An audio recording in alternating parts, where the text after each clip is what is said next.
I was frosting cupcakes with my daughter when my phone buzzed, Mom. I wiped my hands, smiled, and answered, expecting holiday chatter.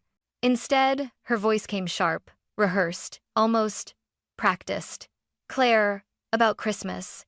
Your brother Ethan is bringing his girlfriend to meet the family, and she wants everything to look perfect.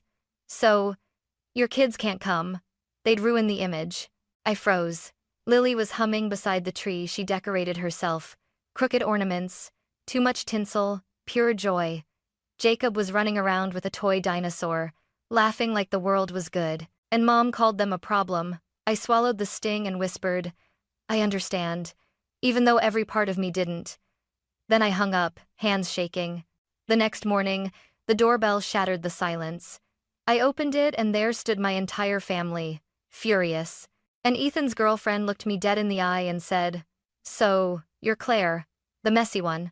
I'm Claire Thompson, 34, overworked, underrested, and apparently the messy one in my own family's narrative. But before everything exploded on that December morning, I used to think of myself as the reliable one. For years, I carried my family without even noticing the weight. When Dad got hit with a construction fine for building a deck without a permit, I paid it. When my brother Ethan destroyed his engine by never changing the oil, I bought him a used Honda and pretended it didn't make me drown financially for 6 months. When Mom wanted better lighting for her baking live streams, I bought her a ring light and set it up myself. And the subscriptions, God, Netflix, Hulu, Disney Plus, our shared phone plan, guess whose card they were quietly attached to? Mine. Always, mine. No rush, sweetie. Family helps each other, Mom would say with a tone that made help sound like obligation. I used to believe her. Back then, I didn't realize there's a difference between helping and being drained dry. I didn't see I was becoming the designated problem solver, the emergency wallet, the person expected to clean up everyone else's mess while raising 2 kids alone and working from a kitchen table covered in crayons. But the thing about being used is, you usually don't see it until the moment someone tries to take one thing too many. And this year, what they tried to take was my children. That was the moment everything finally snapped.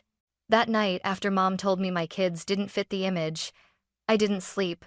I lay on my couch, staring at the ceiling while the living room glowed faintly from the cheap string lights. Lily insisted we keep on. I kept replaying the words in my head.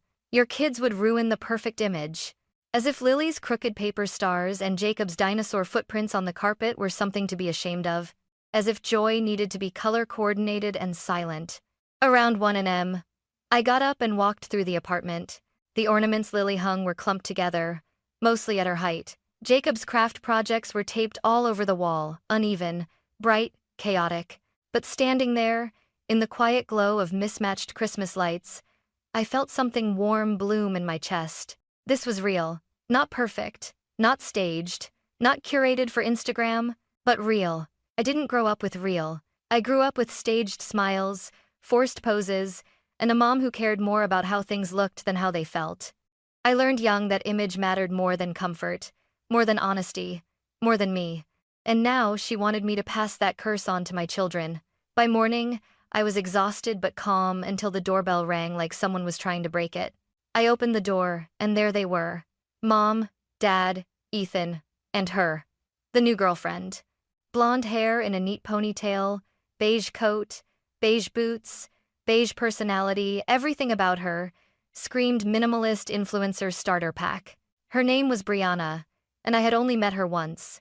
That time, she spent more time taking photos of her pancakes than actually eating them. The moment she stepped into my doorway, she looked past me into my apartment at the toys, the scribbled drawings, the lived-in mess, and her lips tightened almost invisibly. Then she said, all sugar and judgment, "Oh, so this is the chaos you bring into the family aesthetic?" And for the first time in years, I felt something inside me shift. Not guilt, not shame, but clarity. This wasn't just about Christmas. This was about control, and I was done being controlled. Mom pushed past me as if I were a doormat she'd wiped her shoes on 1,000 times before. Her eyes darted around my apartment, the toys, the craft paper, the half-finished school project on the table, and she sighed like the mess personally offended her. Claire, sweetheart, this is exactly what Ethan is worried about. Worried about what? I asked, crossing my arms. That your situation might overshadow things. My situation. Not my life. Not my children. My situation. Dad stepped in, rubbing his temples dramatically, as if my living room physically hurt him. Just listen to your mother, Claire. This Christmas is important. Then Ethan spoke. He always spoke like someone who expected applause. Look, Claire, Brianna's brand is taking off. The Christmas photo shoot will go on her profile and the sponsors page. Everything needs to look clean, minimal, cohesive. Cohesive. Brianna echoed, smiling like an Instagram filter. I stared at them, stunned. Are you seriously telling me my kids don't match your aesthetic? Silence. Thick. Guilty. Telling. Mom finally said it outright. Your kids are unpredictable. Loud.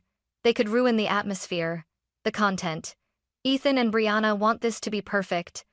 I laughed, a short, sharp sound I didn't recognize. And what does perfect mean? Beige? Silent? Sanitized? Brianna lifted her phone and casually scrolled, uninterested in appearing polite.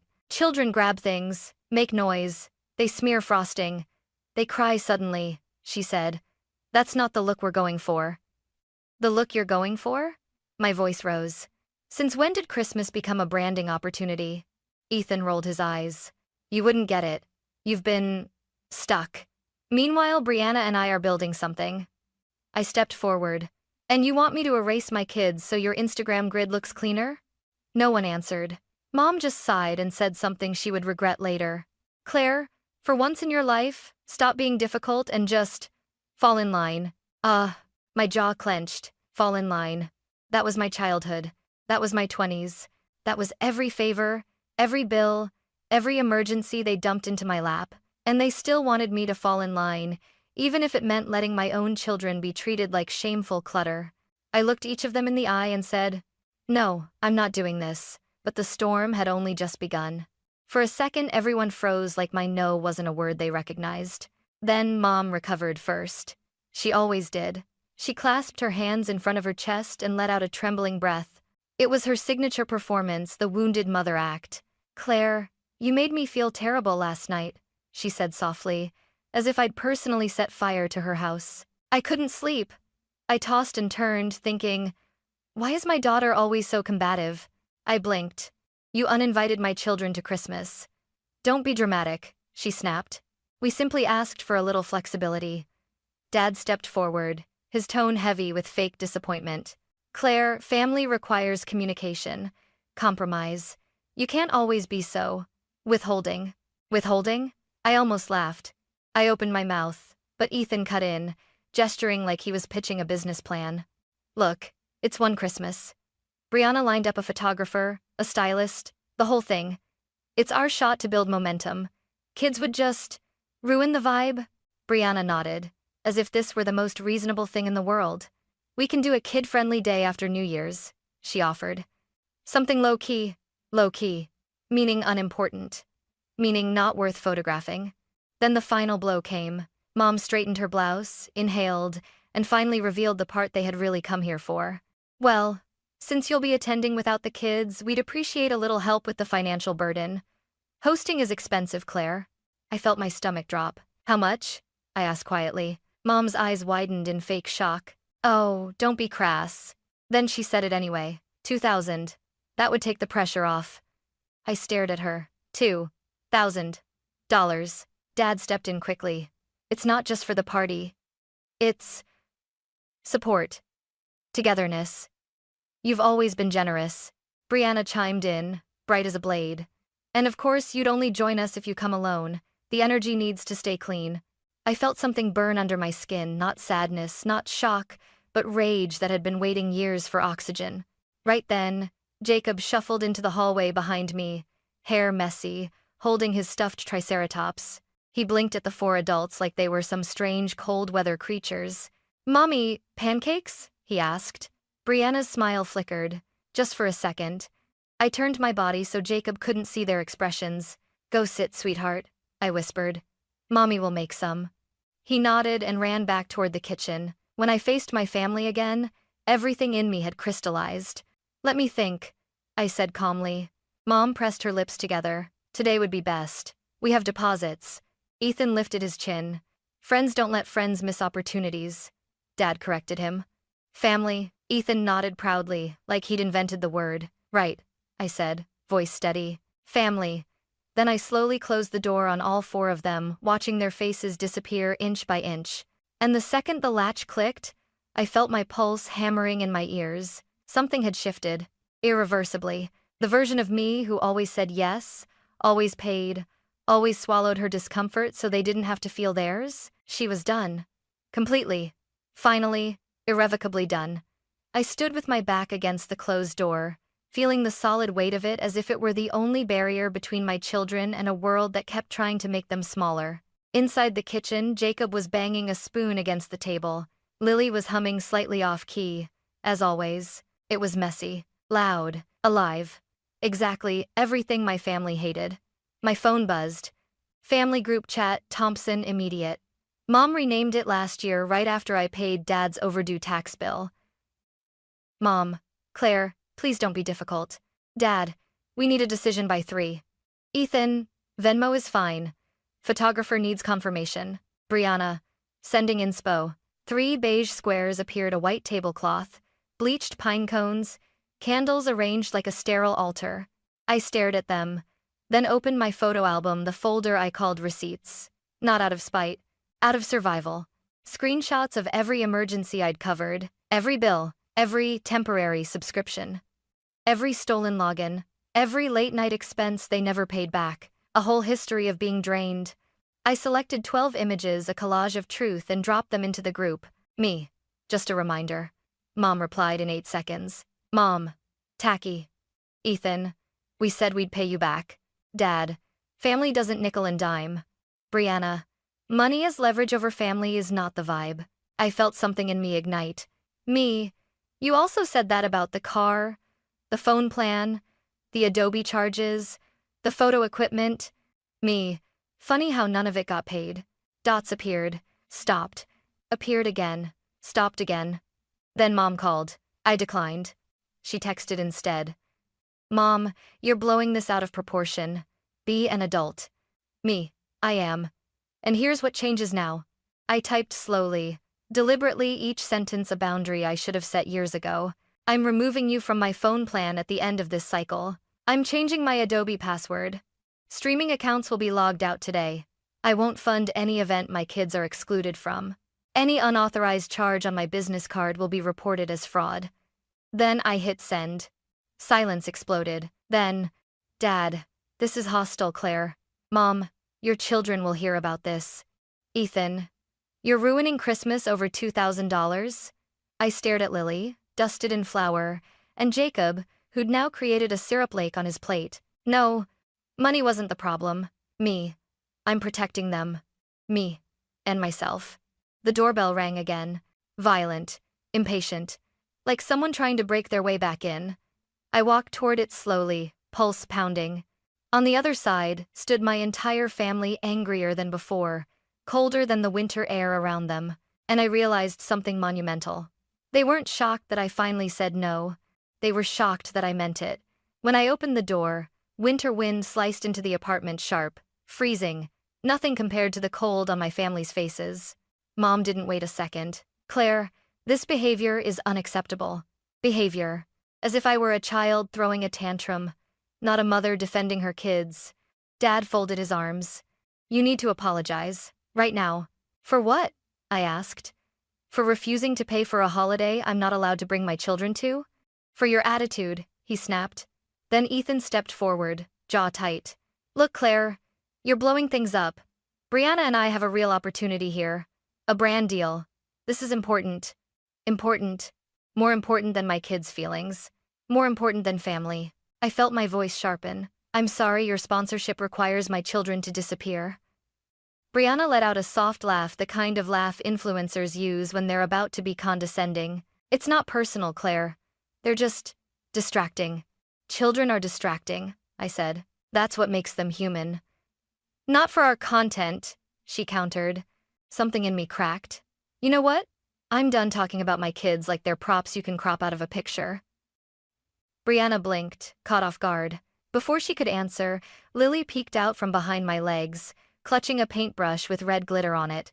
Mommy, are we in trouble? My heart twisted. Mom's eyes widened. She clearly didn't want the aesthetic of this moment interrupted. "Sweetheart," I whispered, kneeling to Lily's height. "You're not in trouble. You didn't do anything wrong." But Lily's voice trembled. "Grandma said we're a lot." Everything inside me went silent, then roared. I stood up slowly, turning to face them with a steadiness that came from somewhere deeper than anger. It came from motherhood.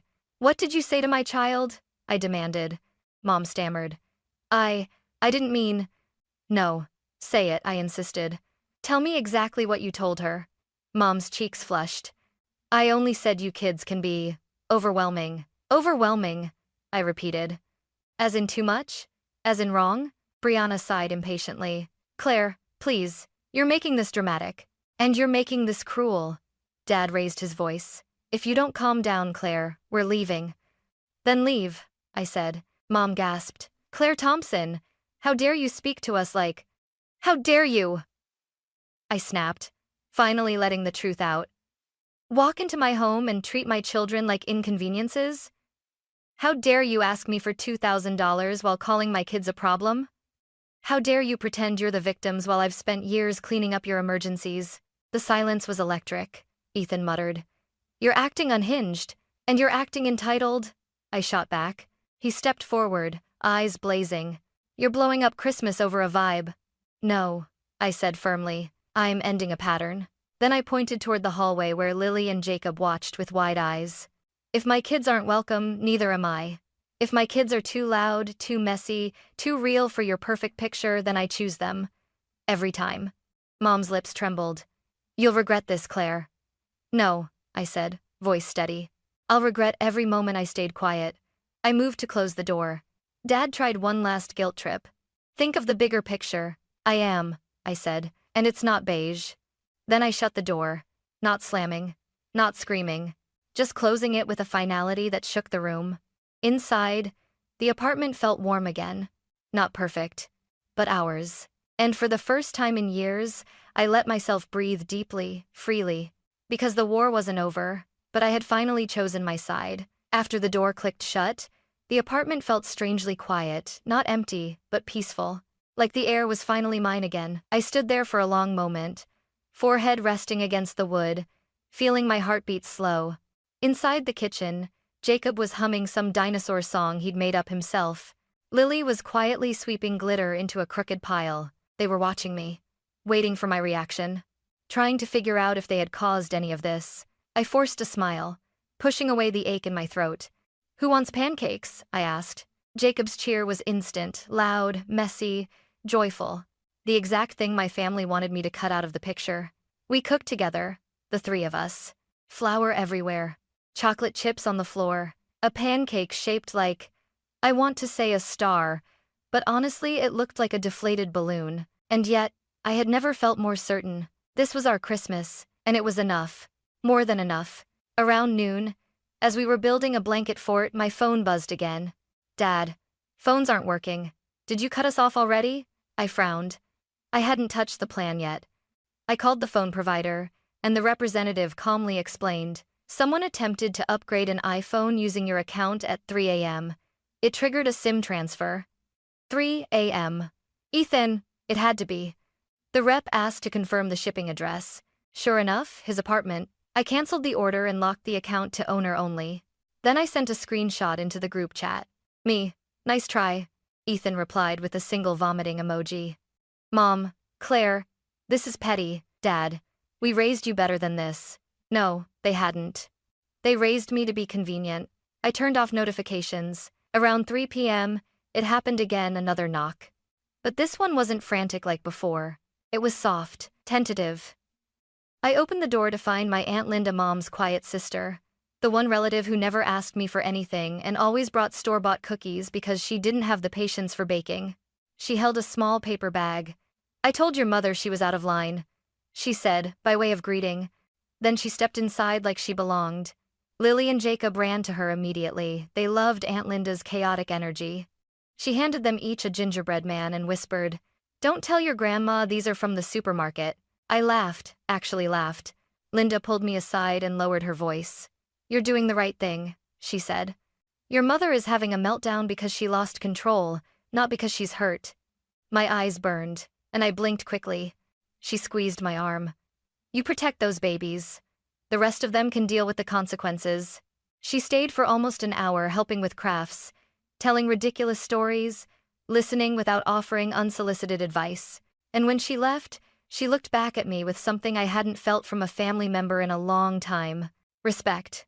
That night, after the kids fell asleep tangled together on Lily's bed, I sat at the kitchen table with a notebook and opened my laptop. It was time to reclaim the rest of my life. I made a new business bank account, transferred everything out, closed the old card, the one Ethan kept, accidentally using thanks to saved autofill.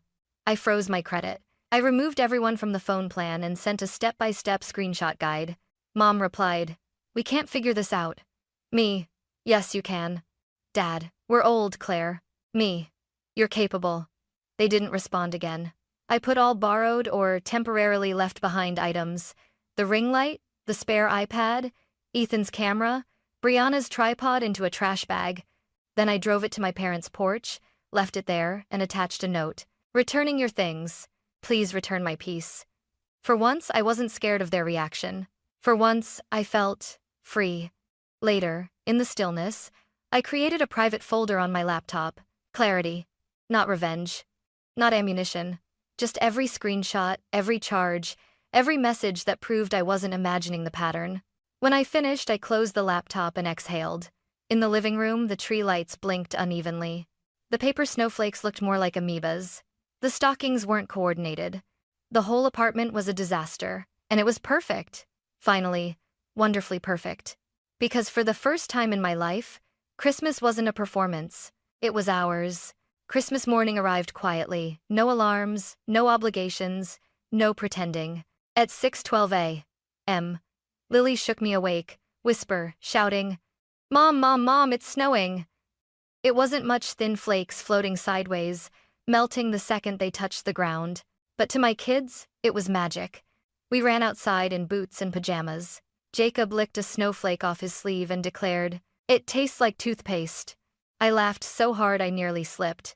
We made cinnamon rolls that came out uneven and slightly burnt. We opened presents at our own pace. I took 2 photos, not for social media, not for anyone else, just for us. And as we sat on the floor surrounded by wrapping paper, something inside me softened. I didn't miss my family. I missed the version of them I once hoped they could be. Around noon, my phone buzzed. A text from Brianna. "For the record, I didn't know your family had been asking you for money. I shouldn't have made that image comment." I panicked, and I'm rethinking some things. I stared at the screen for a long moment. Not forgiveness, not friendship, just acknowledgement, something I'd never gotten from my own family. I typed 3 words. "Good, so am I." 2 days later, Mom texted, "Sunday dinner? Let's talk this out." Dad followed, "Your mother misses the kids." I replied with a single condition. "We'll come for 1 hour. If anyone mentions image or money, we leave." No explanation. No apology. Just the rule. Dad responded, "Fine." We arrived at 3 p.m. sharp. Mom opened the door with a smile too tight to be real. The kind that says, "I rehearsed this for the past 48 hours. Claire from last month might have softened. But the Claire standing in her doorway now? She wasn't here to be molded." Mom knelt down to Lily and Jacob. And what came next actually surprised me. "I made a mistake," she said quietly. "Not you. Me. No, but." No justification. Just the sentence she owed them. My kids forgave her instantly, kids always do. They don't hold grudges, they hold truths. We stayed exactly 59 minutes, ate dry cookies, took home leftovers we actually wanted. And when Mom began hovering, about to slip back into old habits, asking about future vacations, budgets, holiday plans, I stood up, smiled, and said, "We're heading out." No tension. No explosion. Just boundaries steady as a heartbeat. That night, after putting the kids to bed, I opened the kitchen cabinet where we keep the bowls. Inside, taped to the wood, was the list I'd written the night everything broke. I don't pay to be treated badly. My kids are not negotiable. No is a complete sentence. Family is a verb. I read it like a prayer, because I finally meant every word. As I tucked Lily in, she blinked up at me and asked, "Mom, what's the moral of Christmas this year?" She always asked that, as if life were a story and I were the narrator. I thought of beige tablescapes, perfect images, pay now requests, paper snowflakes shaped like amoebas, Jacob's toothpaste snowflake. I brushed Lily's curls back and whispered, "The moral is, love isn't a filter. It's messy, loud, real. And it never asks you to make yourself smaller to fit someone else's picture." She nodded like this was the most obvious truth in the world. "Then we're keeping our paper chain up till March," she declared. "Deal," I said. And as the lights dimmed, I stood in the doorway for a moment, letting the quiet settle around me. Not perfect, just ours. The Christmas where I finally chose us and lost absolutely nothing worth keeping. Nothing worth keeping. Nothing worth keeping. Nothing worth keeping. Nothing worth keeping. Nothing worth keeping. Nothing worth keeping. Nothing worth keeping. Nothing worth keeping. Nothing worth keeping. Nothing worth keeping. Nothing worth keeping. Nothing worth keeping. Nothing worth keeping. Nothing worth